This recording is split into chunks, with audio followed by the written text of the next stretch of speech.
Good mythical. That's a different show. Good morning, Internets. Internet pastor friends. Hear ye, hear ye. We're here. We're gathered here today. We've been here for more than an hour and a half, and yet we're still 20 minutes late. I just looked at the clock. Also, I moved that. all of the gear in here after church yesterday, so we didn't even really have to set up this morning. I thought you came in early. No, I did it after church yesterday, and yet I was so proud of you. Here we are. Somehow we're running late. I don't know. We've had a lot to do. We've had some important things to discuss. We hadn't seen each other in a couple of weeks until yesterday, which we didn't really get a chance Sunday. to talk yesterday because We didn't. We were doing other things. We were talking. Let's talk about that later. We were talking, just not to each other. But that was yesterday, and yesterday was Sunday, which makes this the morning after. Welcome to the Morning After Ministry Show, a caffeine-fueled look back on the week and ministry that was.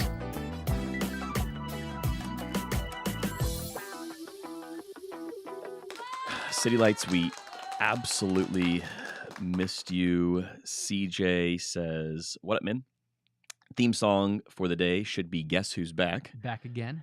By Andrew's high school buddy, Eminem. I think he's older than me. He's definitely older than you. A few years at least. Pete has missed us over the past few weeks. Pete, I just love the profile pic. That shirt, I love it. I'm a size large, just saying. Sometimes. He wears great shirts. You're a size large, just not in the sleeves. But everywhere else. You don't want to get the droopy. You got to buy some True Classic shirts or something. I know, where it has the appropriate fitting on all the parts. I know. Timmy, we've had a whole lot of stuff going on. It's been a wild few weeks. We were out for a few weeks because we were traveling. We were doing ministry obligations. We had things happening. At an anniversary? You had an anniversary. You've been married, Steffi, for love you. Exactly half of your wife's life. Oh, that's a big one. You're right. Yeah, 18 years. Yeah. Wow, that was good math. I'm really good at math. I took college algebra twice because I failed it the Andrew, first time. we can talk about your humor in a bit because I think you crushed it last night. But first, 2 weeks ago, City Lights Church says we could have had a chat about a fist fight. Is this real? A fist fight between leaders before a worship night. I mean, listen, what? Some people really do not want you to capo that song, and they have strong opinions about it, I guess. This is not the first time City Lights has had something crazy happen in the last month or two. Scranton is a wild place. It's electric. It is a difficult place to pastor because sometimes your leaders just punch each other.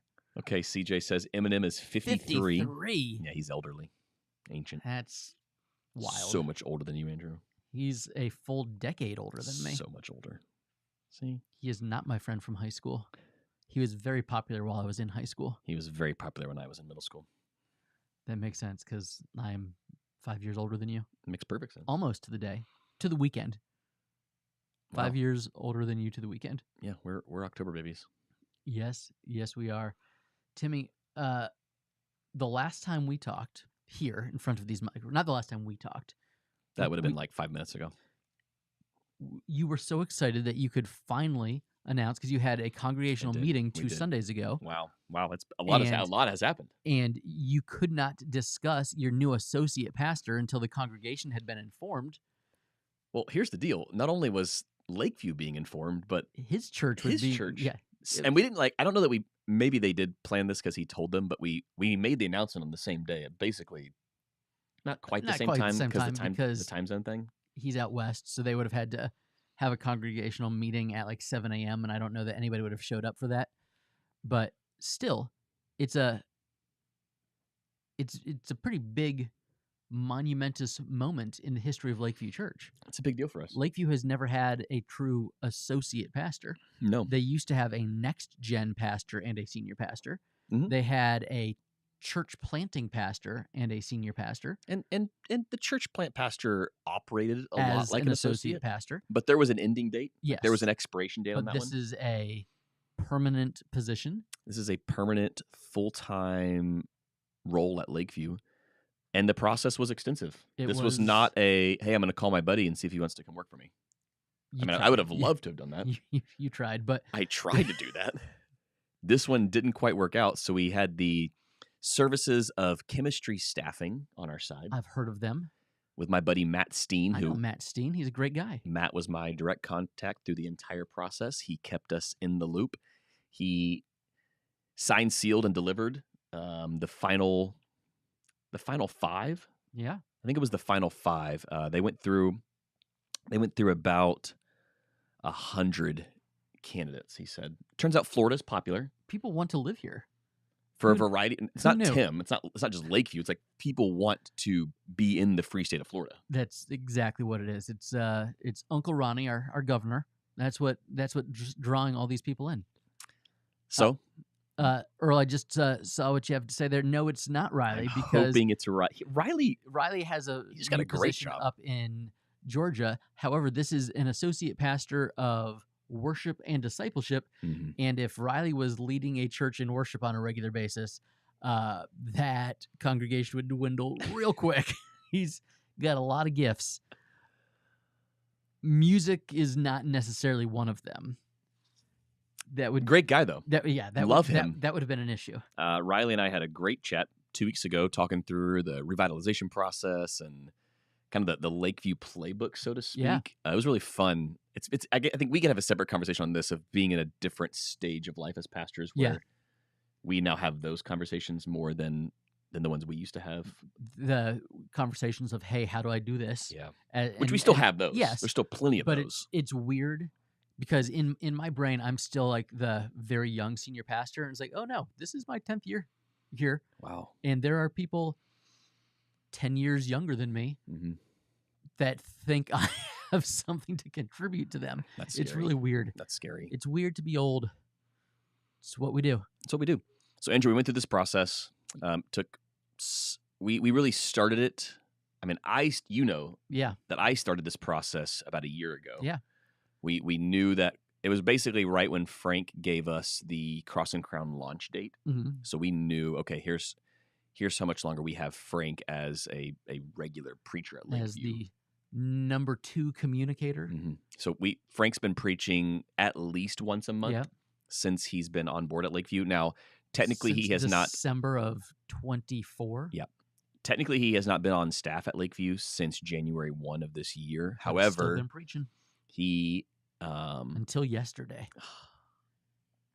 now I've given him the green light at every sermon to recruit. So Yeah. he has taken full advantage of that every time he's preached at Lakeview. That if there are any of those still interested in joining the Cross and Crown launch team, by all means, you have our permission to have that combo with Frank.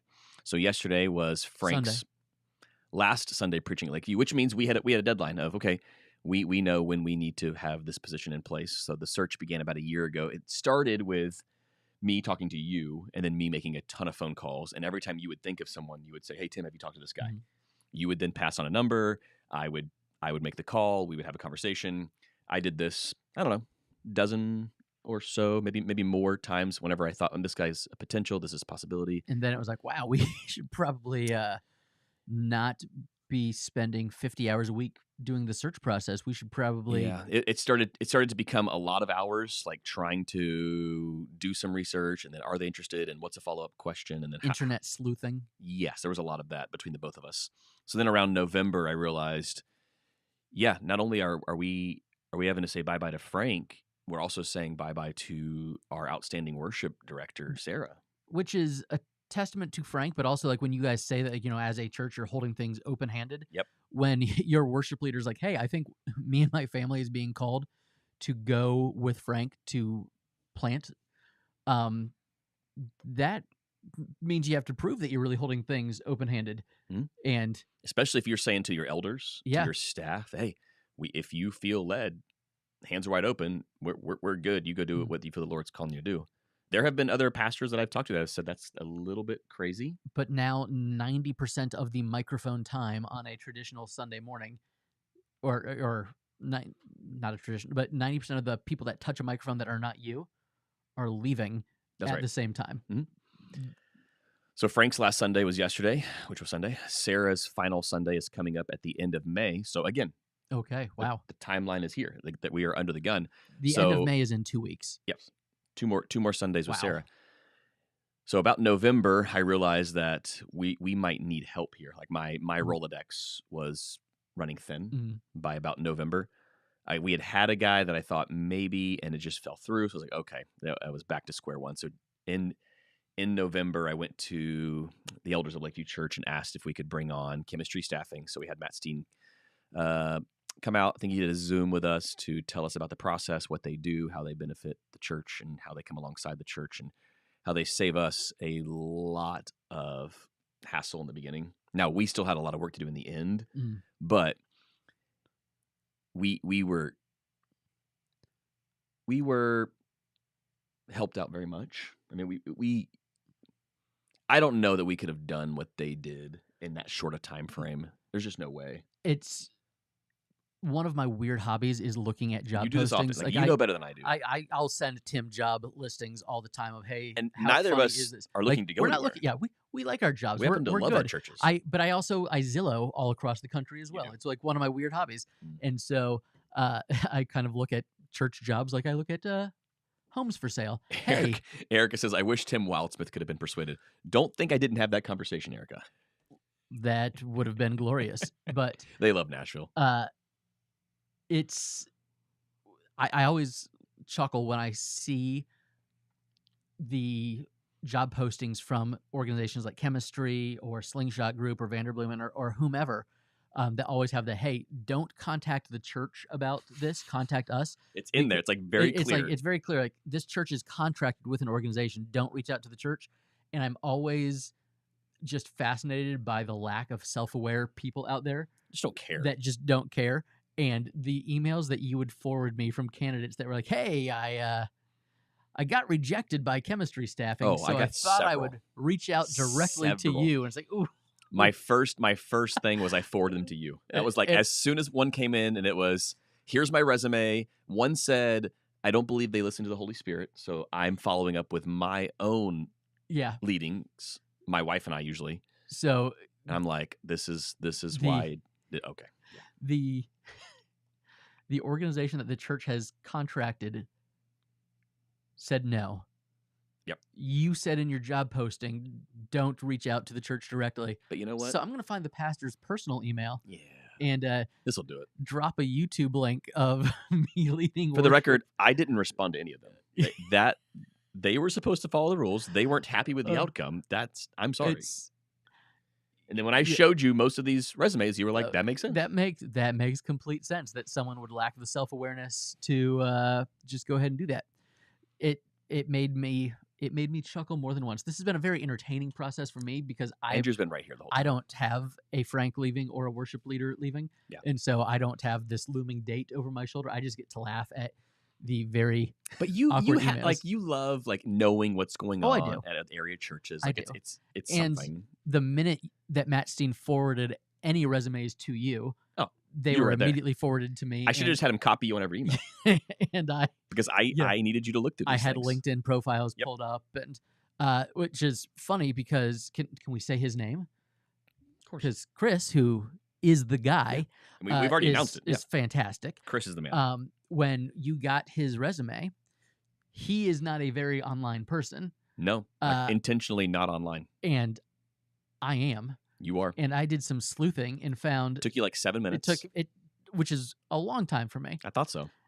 And I found a mutual friend between Chris's wife and myself. hmm And this was, he was the last candidate whose resume they sent you, Yep. and like you had your final group. You had already been interviewing other people. We had already started the process. I- we were well into the I process. believe actually, you had an elders meeting to discuss where you were. Yep. To like narrow it down to the final couple of candidates. Yep. The next day, Mhm. and Matt was like, "Hey, I think you should talk to this guy." Yep. And Yeah, I think the email from Matt or the text from Matt was, "I don't normally do this, but I just got this resume in.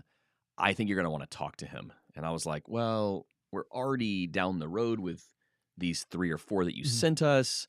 I told the elders, "Look, let's keep moving down the road with these guys. However, just know there's kind of a dark horse being thrown into last second." so I called the mutual friend that I had with Chris's wife, Bree, and it is a former intern of mine from 16 summers ago. That's crazy. 16 That's summers crazy. ago, That's a long time. Leah King, who is about to be Dr. Leah King. She's working on a doctorate at Western Seminary in Portland. You going to her party too? And I don't know, that might be far away. Unless we get asked to speak. Sure, that'd be great. And we're a package deal. We will speak at any graduation party. So I called Leah, and within about 15 seconds, she was like, "Oh, you're calling to check on Chris and Bree, aren't you?" And I was like, "This is really funny because Leah's brain works the way that mine does." And Wait, she knew? because I think Bree had been like, "Hey, do you know Mutual friends. these people?" Because the connection. Yep. Because when you Google you, chances are my name comes up eventually. Like I said, package deal. And it was just really funny. Within about 2 minutes of this conversation, it was like, "Yes, you absolutely need to talk to this person. I love it." And so I forwarded all of that information on to you. Which I received maybe a few hours before the interview with Chris. Yes, which it was just really kind of funny how it was crazy. Because in the interview with Chris, I brought this up, and like you could see like this like moment of, oh yeah, like it was so. I don't think he realized and it. She had worked with him at a church in Texas Yeah. a decade plus. So we've got So crazy. 16 years ago, she worked. I mean, she was an intern the summer that Landon, my 16-year-old, was a newborn. She was. Wow. I remember her because she is the youngest of 6 kids and has a bazillion nieces and nephews. And so I had to go to a meeting, and I had Landon in with me because Melissa's maternity leave had ended, and she had to go to like the last 4 days of the school year. Yep. And our interns had just started, and she grew up in that church, so it's not like an intern I had just met. She's like, "Oh, I've got the baby. Don't worry about that." So that summer that Landon was a newborn, she was feeding him, and now she's about to be Dr. King, and I'm calling her for an unofficial Did a reference check. internet sleuthing reference. I was kind of like Olivia Rodrigo. One night I was bored. I wasn't in bed. I was in my car on the way to pick up tacos. What a great song. And so I stalked. What a great song. I stalked your associate pastor on the internet. Which, to be fair, you stalked every one of my candidates for I me. did. All the ones that you could find. You gave me all the dirt pre-interview. I did. So if you're in need of a select special set of services, It's a really weird. he's very gifted. It's a really weird. He has a skill special set of skills. I'm kind of like Liam Neeson, just nerdier behind. He's the the keyboard. ministry job search version of Liam Neeson. Yeah, that's what people always call me. He will help you narrow down those candidates. Andrew, you know that we did not take this responsibility lightly. No. I did not take it lightly. You did not. It was weighty. I had a couple of things in my head that I wanted to see. They needed to pass, so to speak. It was time consuming. Yep. Not only were they given my personal cell number, which I did after the interview when I knew they were going to be moving on to the next round, I wanted to see, text etiquette. Mhm. What's that like? Is it natural? Like I think about our texting conversations back and forth. Can this person be my friend if I'm spending 40 hours a week for the next decade with them? We need to be able to get along, and not only that, like he will need to be able to get along with my friends. Yes. So like, it was also important to me. Is this someone that we will hang out with my group of pastors that I spend a lot of time with? Mhm. Like that was a big deal to me. So then I worked my way down the list of every reference on the book. Yeah. So just I took it upon myself to do all those calls. I wanted to tier and ask all the questions. We got it down to our final 3 candidates, which I still believe were 3 strong candidates. Yeah. I think any one of these guys could have come in and done the job and done it well.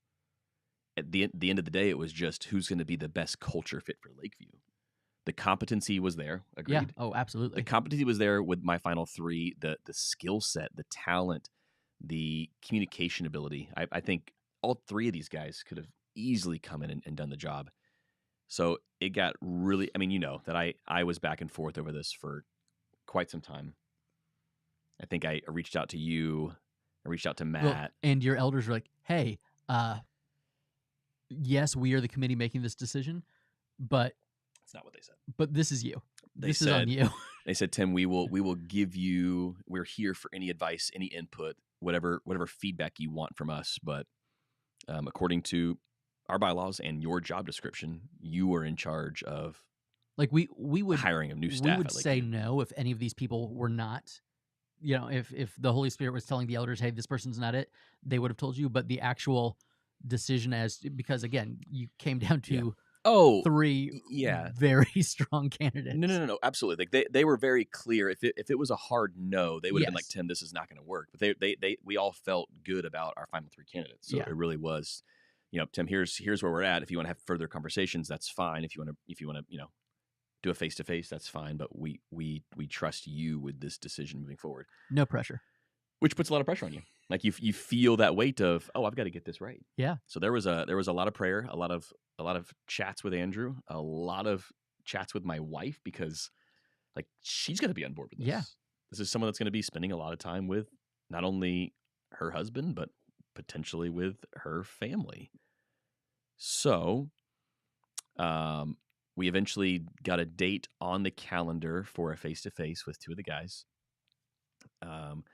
We were able to get Chris on site at Lakeview for an entire weekend. Yep. You were there. You got to. I wasn't at Lakeview, No. but I was at dinner. We did a dinner with you. Yeah. And our wives.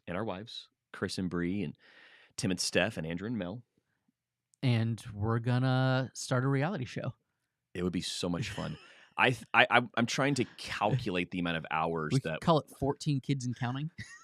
But maybe not. Maybe we shouldn't have that type of a name for a reality show anymore.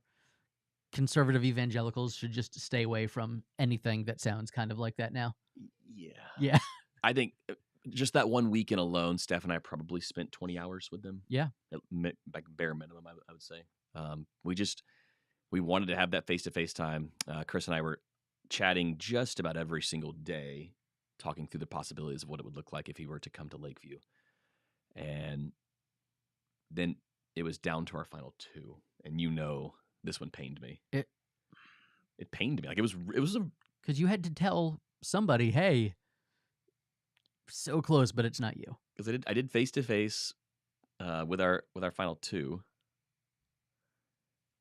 But someone had to get a no. Yeah. And it was not an easy phone call to make. I'd say it was probably the most difficult phone call I made through this whole process, because there's just no way around it. I really like people. Yeah. You know that. And you have really likable people. I developed friendships with these candidates. We were getting close as friends. So to have to make that call, only to hear him say, "This isn't the first time I've made it to the final two," I'm like, That is a hard conversation. City to Lights have. says it's not you, it's me.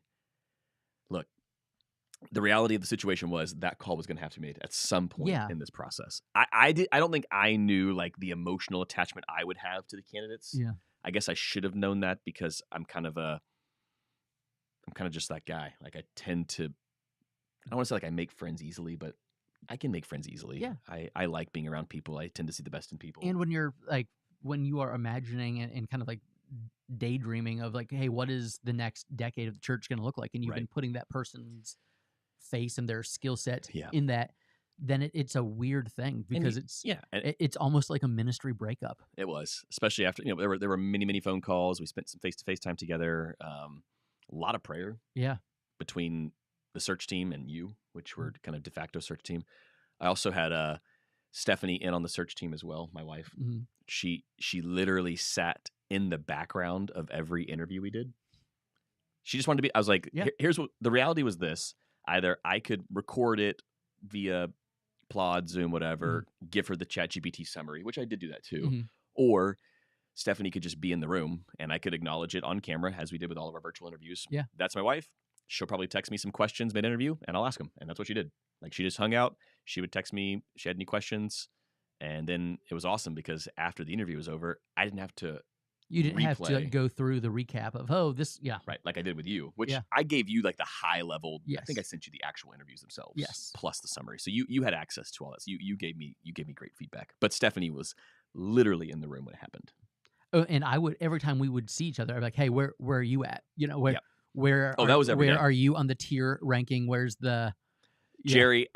Thank you for bringing this up. He says, but I respect you actually closed the loop. Well done. Something that Matt Seen and I had a conversation early on, and I wanted to know where do churches tend to drop the ball in this process.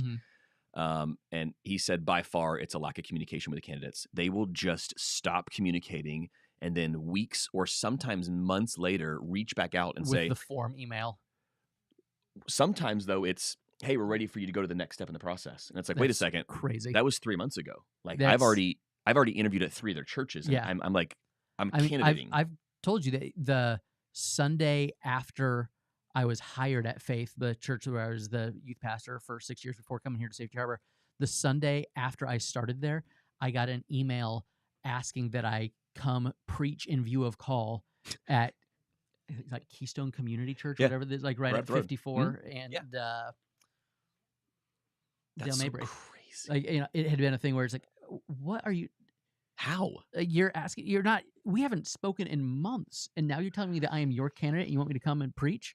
And at that point, we had signed a lease in Clearwater, and so being in that part was not going to make sense anyway. But my goodness, yeah, it is. Jerry says, when you get crickets, it's somehow even more hurtful than a Yeah. straight no. So what I told every candidate at the end of every interview is, you will hear back from me by this date. Yeah. And it was usually within a few days, or it was, hey, our next elder meeting is on Wednesday. I'll reach out to you either Wednesday night or early Thursday morning, but you're going to hear from me personally. And if it was you're not moving on to the next round, I tried to let them know as graciously as possible as soon as we came to a consensus that, yes, let's narrow this thing down so these guys know that they're not moving on to the next round. So that's what we did. I do think probably with my final 3 candidates, I maybe waited a beat or two longer than I should have. It was like maybe a day or two. Mhm. I think I knew within a day or two, and I was just trying to, I don't know. But you're also like building yourself up for that conversation. Like I had to work up the courage. Yeah. Because this is not a normal phone call that I make. Yeah. Like I've never done this before. Like I've never gone through this process. This is literally my first time making these types of phone calls of, hey, I actually love you a lot, and I know God's got something awesome in store for you. That awesome thing, however, is not Lakeview right now. Here. That kind of stinks. Yeah. That's not fun. That is not a fun conversation to have. Laura says, hi, boys. Joining late, but I'm dying to know Stephanie's clarifying and discerning questions. Oh, Laura, we should go to lunch. You would love to hear all of Stephanie's thoughts. A lot of Stephanie's clarifying questions were actually around the protection of me, which was good. But you guys like each other. We do. It's a We're weird thing. We're kind of obsessed. Laura, you would actually love to pick Stephanie's brain on this. She had so much fun in this process of getting involved. Where did you guys weigh? Because this is kind of you're stepping into 2 different roles. You're associate pastor slash worship leader. So the plan is 3 Sundays a month this person is leading worship. 1 Sunday a month this person is preaching. Which means there was 48 of the 52 Sundays you are on stage. You are not on stage 48 of the 52 Sundays a year, and this person will be. So it's a big role. So how did you balance the 2? If someone is an A+ worship leader and a B- preacher, how and that's not the case. It's not the case. I actually got what was the most important quality. City Light says, I'll take the rejected candidates in Scranton, boxing gloves not included. We tried to weigh it as carefully as we could. Have a worship night, get punched. Yeah, that too.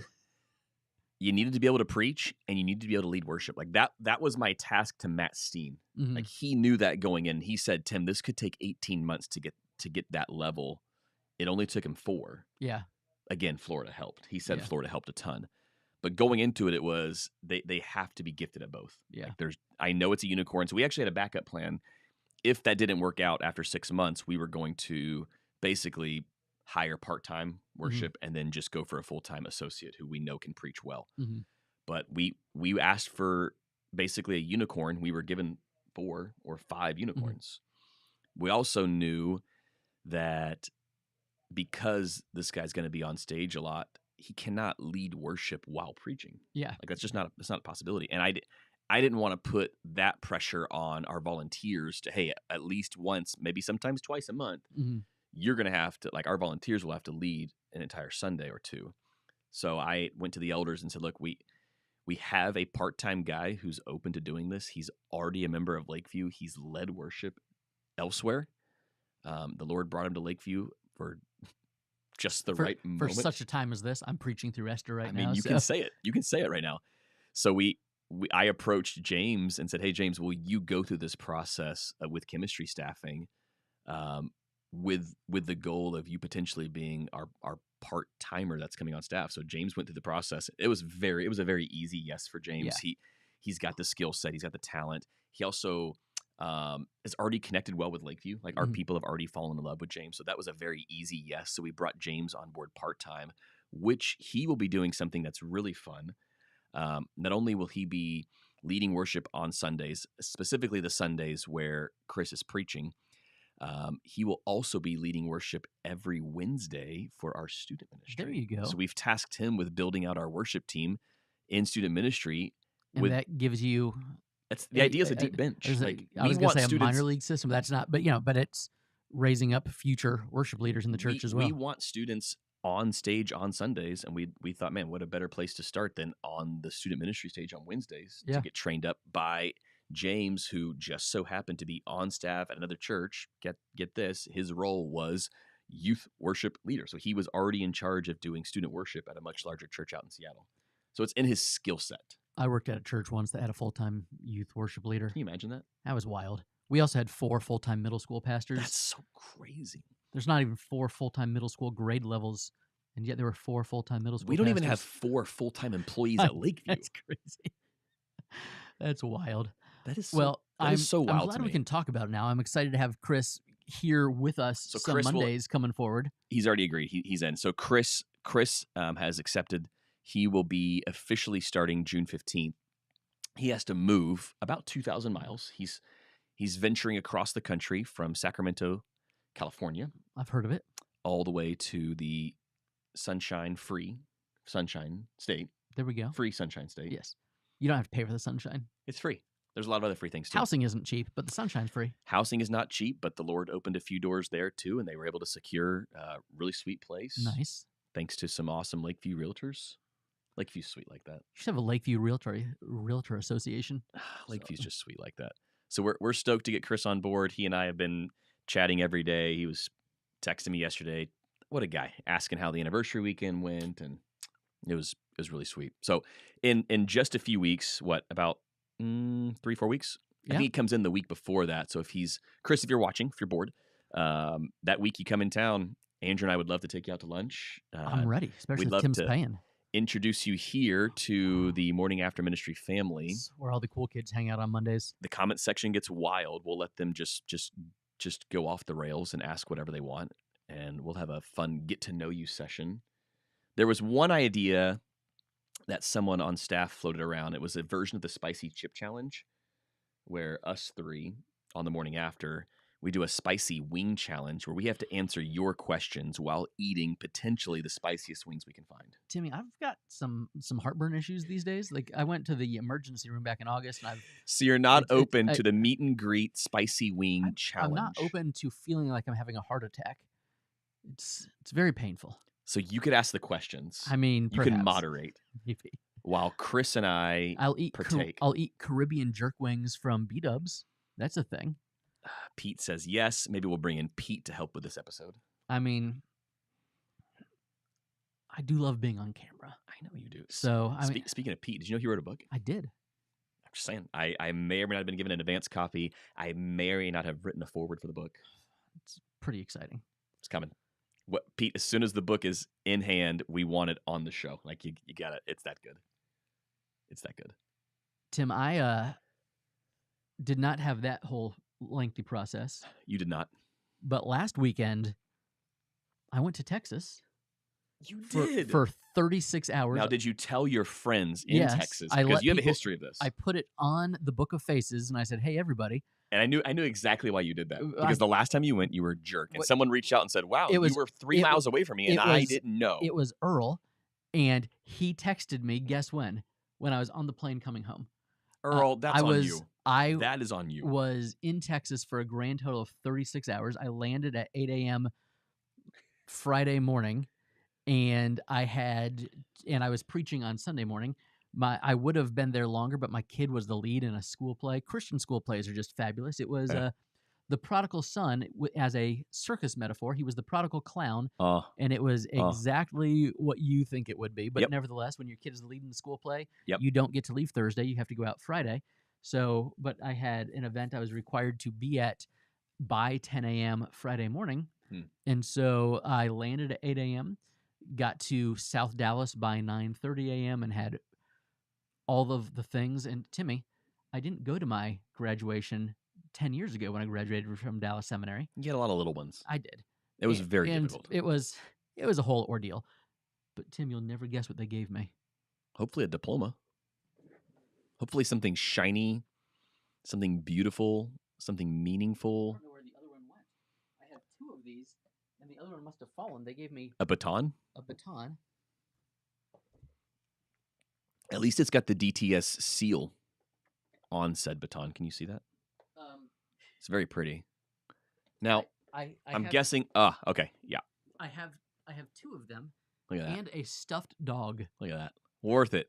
But Man, this really. I don't know if my children have already come in here and messed up the other one because it was here. So before as you church. walked across the stage, you did this, and then you like started sprinting. But then they said, whatever you do not open it during the ceremony because. Yep. It was a very long graduation. So everyone. And I have adult ADD. I would have done it. And so it was very odd, though, because I haven't really been on campus in 10 years. I don't know any of the people I was graduating with because I just restarted this program this fall and only needed 7 hours to. But Andrew, you're so good at making friends. I'm assuming you knew some of the people.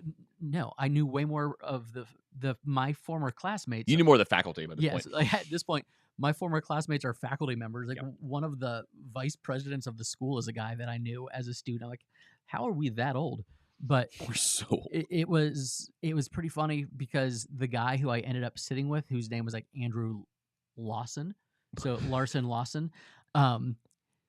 That's not real. It That's is. like your dentist being named Crentist. He happened to have worked for somebody that I went to undergrad with. And so I end up sitting next to this person who I had never met before in my life, Of course. who also didn't live there. And it was like, oh, we know all the same people. And he's, I think, like 26. So he's 15. Hang on, that's bad math. I don't know how many years younger, 18 years younger than me. Wow. Yet worked for a guy that I've known since I was 8. Like a guy who was like my camp counselor when I was in high school because he was a few years older than me at Clearwater Christian College. Just one of those really weird things. But I got to go spend a weekend all by myself because my wife couldn't come. And so it was like the weirdest thing ever. It was like putting a bow on this 20-plus year journey that I've had at Dallas I Seminary. was very proud of you. But also, I was completely by myself. So It was. Did you go to church? What? You were back in time for church. No, I was back. I preached on Sunday morning. Oh my gosh. So I did. That's crazy. I did all of my slides and everything at the airport, at the Capital One Lounge at DFW Airport. I mean, we got to follow your journey on the socials. That was helpful. But it was wonderful. And it turns out, as I will text you every now and then taking some of these classes, Dallas Seminary is hard. You've said that multiple times. And it's really funny now that I'm compared to your compared to education to Liberty. Yeah. But it's really funny now that I've been on the student and the faculty side at Liberty, looking at how they construct classes compared to how Dallas does. There's some different educational methodologies and some. I can see that. I don't want to say customer service because students aren't customers, but there are some. One school is really good at customer service. One school is like, you want our name on your resume? Figure it out. Wow. And I'm not going to say which one is which. Don't have to. But Dallas Seminary is hard. And sometimes communication There's is a reason it took you 20 years. Yeah, sure. But amongst other things. Yeah. Kids, jobs, all moves across the country, all the different things. That too. In fairness, it took me 11 and then I went and added another one on, but you did. Yeah, there's a reason that this has been a 20-year process. Yeah, it's funny that you received a master's after your doctorate. Well, when I started... Typically, they go the other way around. Yes. When I started the process, the academic advisor who was assigned to me was like, hey, so we can get you set up with this, but first I have to ask, why are you doing this? Yeah. Which was my first question, too. What is the point? Yep. And as I would tell everybody, it was purely a vanity degree. It was a You were so close. it was a palate cleanser. Yep. When you graduate, when you barely graduate, and then you have the opportunity to go and actually take time and get grades that you're proud of, it's a little bit different. But Timmy, I went to Texas. You did. You went to Texas a few weeks ago too, but not for the same. That was a quick. I mean, Not for the I same was there thing. 24 hours. You were there. I don't even know. Our boy Chris, did you know he's from Texas? He is from Texas. CJ says, live Q&A with new guy Chris. I'm planning on it now. Matt's all in. He can eat spicy anything. Steph says, I can ask some good questions. I have some good ones. Steph, we know you can. We might need you to help moderate this. If I can get Andrew to eat a couple of spicy things and not worry about a heart attack. Okay, Mike, I should have known this was coming. There's a long background story here. Basically, the last time I did a spicy chip challenge, you almost died. I got COVID. I almost died. Here's the accident I made. I attended a men's prayer breakfast, not knowing that I was infected, that I was plagued. That you were COVID-y. Mike Ryan, one of my elders, was also at that men's prayer breakfast. That's an issue. He contracted COVID right after I did, right around the same time. It also knocked him out for quite some time. Mike, he's probably still recovering years later. Mike, that is totally my bad. Jerry, can't wait to meet this guy. This is what I'm saying. Jerry says, I've spoken to Andrew once in person. He definitely made me feel like a friend. I think that's just kind of Andrew's MO. A friend's a friend forever. Well, if the Lord's the Lord of them. That's true. Speaking of friends, Timmy, last night we got to be friends. Not only did we get to be friends, we got to be friends with another friend. We got to be friends with our friend Adam. Excuse me? The Reverend Dr. Adam Powers. There you go. Our buddy Which you Adam, made a point to say. I did. Just graduated Friday from Reformed Theological Seminary with his Doctor of Reformed Theology and Ministry. Very smart. And we got to be part of his graduation celebration. How did that happen? And we were each asked to speak. How? There were a lot of people there. There was the room was full at of one point I was very like, important people. We were not two of them. and yet we were given a podium. I wouldn't say we were given a microphone, but the microphone was there on the podium. I never knew how they did that. It was a podium mic, but it was flat, and it picked up. It was great. Like, I could hear perfectly. I was like, are the acoustics in this room that good? I was looking for the headset mic. I was like, oh, they're wearing a headset mic. I was wondering like, oh, no, they're not. how it sounded so good. Yeah. And then I got up there, and it was almost... It looked like a conference room That's mic. what I was saying. It was like a it business used to meeting. see it like in the middle of a table. Yeah. It was... I was impressed. It was great. I was very impressed. Is a good microphone. I'm wondering if it picks up the room like that too, which is why it probably wouldn't be good for recording on a Sunday morning. But for that setting, perfect. There was no mic in the shot or anything, so that was kind of nice. Yeah, I'm wondering, because I know when they have their sermon videos, there's a headset mic on. Yeah, that's what I thought. Maybe that's just announcements, special events like that. I don't know. It worked out well. I was intrigued by, also when I scooted back here, I hit the table, and now we're crooked a little bit. Sorry. That's fine. But, Timmy, we got to speak. We got to speak. We had some food. We got to go third and fourth out of the 4 speakers. 4 speakers. You were number 3, and then I guess I was brought in as the closer. Here's the but you might have we'll have to ask we were going back and forth, like, hey, what are you going to say? What are you going to say? We didn't want to step on each other's toes. You saved some of the jokes for me, which I was appreciative. We both know this guy, so we Yes. were going to use some of the same material. And so I took all of my Lord of the Rings jokes out. He's a big nerd. He's a giant nerd. I am mad I didn't tell the story about him getting free Chipotle recently because the Chipotle worker thought he looked like Freddie Prinze Jr. Did you hear that one? I did not. Which is really funny to me. But I'm glad one of the speakers did talk about him being ridiculously good looking. He's ridiculous. Which was really funny because I was going to put a bit on there about his workout sessions because I know he lifts every day at like 4:30 a.m. in his shed, which he has turned into a gym. I left it out though because it had already gotten mentioned. That was just one thing. You actually could have done it. I could have. Because the humor that you chose, so our humor was a little bit different. You went the route of what I think you do probably more often than not, which, again, 101 from a preacher, this probably is 101. Like, you should be doing this. It's the idea of putting yourself down, so to speak, not making yourself the hero of the story. Yes. We like there was a hero in the room last night. We were celebrating this guy for graduating. You didn't want to be No, the one-upper guy. I was the self-deprecating guy. I made fun of my physical stature compared to him, but also Yeah, the line about if us two were in the same room and you had to pick out the nerd. it was like that yeah, was a great he line. is a giant nerd, yet I look like the giant nerd. Yes. Yeah, Now, had you had the weight you had on you about a year ago, your humor would have been even funnier because fat guys are funnier. I'm sorry. Is that not true? So this goes to what we were talking about a few weeks ago. Am I less funny? Like when Jonah Hill lost all the weight, I'm like, oh, no, that's He's funny. not funny anymore. Chris Farley was Chris Farley. Like, you know why? So I can big guy, I can coat. be taken more seriously as a preacher now that I'm down 60 pounds, but I'm not as funny as. I mean, that might be worth me putting a few pounds back on. You know how you were still funny. The room, I want people to get saved, but I really want them to laugh. No, the room was laughing. It was great. I think I called you a jerk on my way up because I didn't think you were going that funny, and it turned that funny. I was like, dang it! I was gonna try to go. My for that manuscript wasn't that funny because we had sent each other what we were gonna say, Yeah. but then I texted it to you, and you brought your iPad, and I thought, oh, wait, what were you gonna use? I was just gonna use my phone. Oh, we ended up sharing an iPad. So I used Tim's iPad. Melissa was like, "Are y'all sharing?" But I thought, man, I could be really funny, and I could just read Tim's. Oh, I would have And killed then you. Well, I would have literally murdered you. I would have been so mad. that would have been really, I'm really glad funny I didn't think about that. if I thought about it. I was talking to Sam, who we were sitting with. I'm like, man, I could just. Oh, I would kill. I could go through. I could take all of Tim's jokes, and just leave him with the serious thing.